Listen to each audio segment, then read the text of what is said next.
Este caso se considera todavía uno de los grandes misterios de la Segunda Guerra Mundial, y también varios autores y figuras políticas de la época aseguraron que este crimen fue la razón por la que se rompieron lazos entre la masonería norteamericana y la europea. Esta es la historia de lo que sucedió en el norte de África, en concreto en Argel, los días 24 y 26 de diciembre de 1942. Lo que pasó, lo que se dijo y lo que se escondió. Mi nombre es Tania Martínez y esto es Aún por descubrir. El significado de descubrir es lo contrario a encubrir, que está encubierto en nosotros mismos y en el mundo que nos cuentan, el miedo en todas sus formas y cómo afecta a nuestra manera de tomar decisiones, que se distorsiona y encubre en el camino a descubrir y descubrirnos. Situémonos en el contexto de la Segunda Guerra Mundial, con el bando de los aliados que estaba ganando terreno en el norte de África. Recuerdo, bandos de los aliados era Gran Bretaña, Francia, la llamada Francia Libre, ahora aclararemos cuál era la división de Francia en ese momento, Estados Unidos y la Unión Soviética, y por otro lado las potencias del eje lideradas por Alemania. En este contexto vamos a ver qué hay detrás del asesinato de un almirante francés y del seguido fusilamiento del soldado al que persuadieron para que fuera el brazo ejecutor contra el almirante.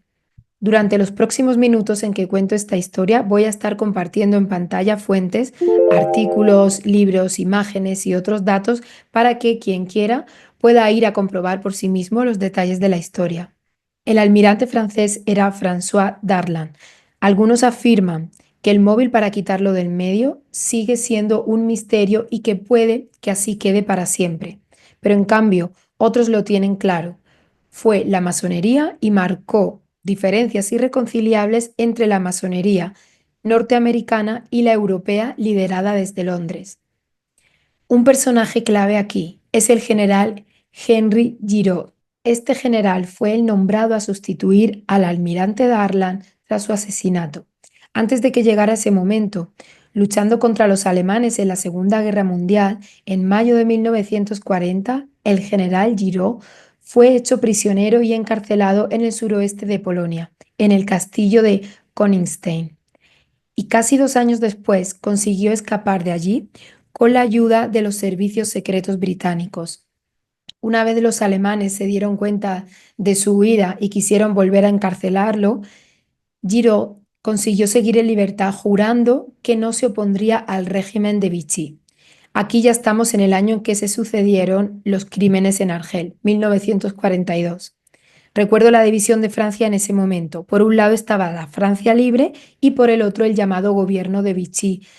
La llamada Francia libre, liderada por el general de Gaulle, a quien era leal Giraud, se exilió en Inglaterra. Era la parte que se opuso al armisticio con Alemania y siguieron luchando desde Londres con el apoyo inglés.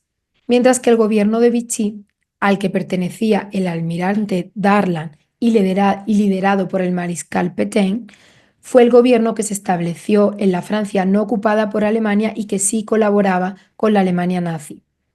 Bien, pues la huida de Giraud la cuenta en su primer libro, que dejó basado en sus memorias, que quiso que vieran la luz después de su muerte. Y hubo además un segundo libro en el que contó algunos de los secretos detrás del asesinato de Darlan. En su momento, el general Giraud estuvo implicado en tapar las intrigas para quitar del medio a Darlan. También impidió que se iniciara cualquier tipo de investigación que pudiera retrasar la ejecución del chico que había disparado a Darlan. ¿Por qué lo contó para que se supiera cuando él ya no vivía? De esa manera estaba manchando su propio nombre, su legado, de dónde venía la necesidad de no llevarse esos secretos a la tumba. Como dije, Giraud fue nombrado para sustituir a Darlan como alto comisionado para el norte de África durante la guerra, pero el móvil para acabar con Darlan no provenía de intereses de Giraud. Él ni siquiera estaba interesado en el puesto político. Otros hombres fueron los que, según las memorias póstumas de Giraud, manipularon al soldado de 20 años, que se trataba de Fernand Bornier de la Chapelle, para que, haciéndole creer que así servía a Francia, disparara contra Darlan. Fue algo planeado que el joven Bonnier de la Chapelle también sería dado de baja junto a Darlan. Su funeral estaba preparado como parte de toda la operación antes de que sucediera y de que la corte militar que lo juzgó, sin ningún testigo, dijera que el joven soldado sería castigado por razones de Estado. Darlan fue disparado por este joven soldado el día 24 de diciembre del 42 y el 26 de diciembre fue fusilado este brazo ejecutor Bonnier de la Chapelle. 3 años más tarde de que lo fusilaran, la Chapelle acabó siendo incautado y rehabilitado por un tribunal de apelación, que dictaminó que su acto de disparar contra Darlan estaba justificado en interés de la liberación de Francia. ¿Y para quién era ese indulto si el perjudicado ya estaba sin vida? ¿Por qué y quiénes quisieron acabar con Darlan y engañar para hacerlo a este joven? Fueron los mismos.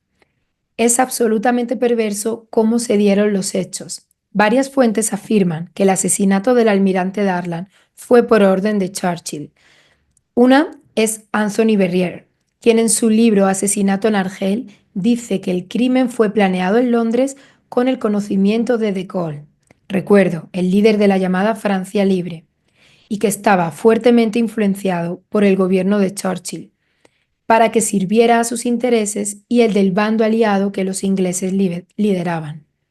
Es decir, por decirlo de alguna manera, De Gaulle era el líder francés que podían tener controlado el gobierno de Gran Bretaña, de Churchill. Un periodista francés publicó que hay más detrás de este caso y que no solo se trataba de quitarse a Darlan de en medio, sino que el móvil detrás del crimen era silenciarlo. Y para eso aceleraron su fallecimiento. Cuenta que después de recibir el impacto no lo trasladaron en camilla para ser atendido porque no murió de inmediato, sino que lo llevaron sentado de manera que se asfixiara en caso de que la herida por la bala no hubiera acabado con su vida. Este periodista contó también que los responsables de acabar tanto con Darlan como con el joven soldado Bonnier de la Chapelle, el engañado para ser el brazo ejecutor, se encargaron de que él tampoco hablara. Y para eso lo engañaron después de sentenciarlo, diciéndole que el día 26 de diciembre no lo fusilarían, sino que sería una farsa en la que solamente le dispararían con balas de fogueo, lo que no habría acabado con su vida. Si te está sirviendo este contenido, este es el momento de suscribirte al canal y de dejar tu me gusta para que llegue a muchas más personas. Gracias. Él, el soldado, que fue solo el ejecutor de los planes de otros, de esos llamados motivos de Estado, acabó en la tumba y los demás en la sombra. Y de esto no se habló hasta tiempo después. Todavía hoy se sigue hablando de este crimen como uno de los más brutales y oscuros de la masonería europea. ¿Por qué de la masonería? El almirante Darlan estaba colaborando con la inteligencia estadounidense de Franklin Roosevelt y con la masonería norteamericana, pero a la vez estorbaba los intereses ingleses de mantener controlado a de Gaulle, Charles de Gaulle, y así a Francia como aliada, a esa Francia libre como aliada del bando aliado contra Alemania. Así que, ante la decisión americana de utilizar a Darlan en el norte de África, la masonería europea se encargó de eliminarlo. No convenía a los intereses masónicos europeos controlados por Inglaterra el liderazgo de Darlan, pues él, parte del régimen de Vichy, que no podía controlar Churchill, estaba al cargo de las fuerzas francesas en el norte de África y eso impedía los planes liderados por los británicos. Además, otro dato que confirma la cercanía de Darlan y Roosevelt es que éste se ocupó del cuidado de su hijo tras su fallecimiento, pues Darlan tenía un hijo dependiente y Roosevelt se lo llevó a Estados Unidos y lo ingresó en una clínica y se ocupó de sus cuidados. Incluso fue la persona que visitó justo antes de su muerte. De esta forma fue que el asesinato del almirante francés Jean-François Darlan provocó la ruptura de los vínculos entre la masonería europea y la norteamericana. En la europea estaba en lo más alto el gobierno de Churchill, que era masón desde sus 27 años, y en la estadounidense Roosevelt, miembro de la masonería desde sus 29 años, que rápidamente ascendió a maestro dentro de una de las logias en Nueva York, donde ya había más de 50 logias masónicas en ese momento. Cuando Roosevelt se convirtió en presidente de Estados Unidos, ya llevaba 22 años como miembro activo y reconocido de la masonería. Si alguien con todos los datos disponibles puede seguir creyendo que la masonería no se trata de política y de ingeniería social para cumplir unos planes a nivel global, pues que no se moleste en informarse porque lo que tiene es una creencia, lo que no se puede discutir, y un gusto o una preferencia por el ese bueno, mejor no saber. Esto es para los que les gusta saber, aunque la verdad no sea agradable. Aquí arriba y también en la descripción de este vídeo dejo otro vídeo relacionado sobre masonería donde cuento, se puede ver en varias publicaciones, quiénes son las caras visibles de la masonería, en este caso en España, que dan entrevistas diciendo que la organización masónica es un espacio para el desarrollo personal, es algo así como un grupo de amigos que se ayudan unos a otros a ser mejores personas, a perfeccionarse como ciudadanos. Estos son palabras suyas, ¿eh? Y por qué todo eso, pues no es cierto. Siguen siempre el mismo discurso de cara a la galería, pero por detrás está lo secreto. Y si alguien busca los libros sobre masonería, encontrará que los que hacen apologías de la organización, los que hablan de esos mitos de la masonería, los que dicen que es una fraternidad, en definitiva, los que publican para defenderla, son o han sido también masones. Hay varios libros en esta línea bastante antiguos, pero aquí en pantalla comparto uno que es más reciente y se puede conseguir fácilmente.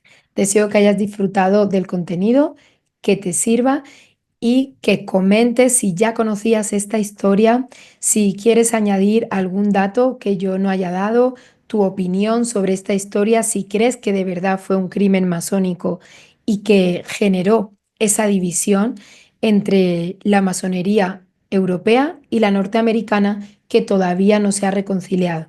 Te espero en próximos vídeos. Hasta pronto.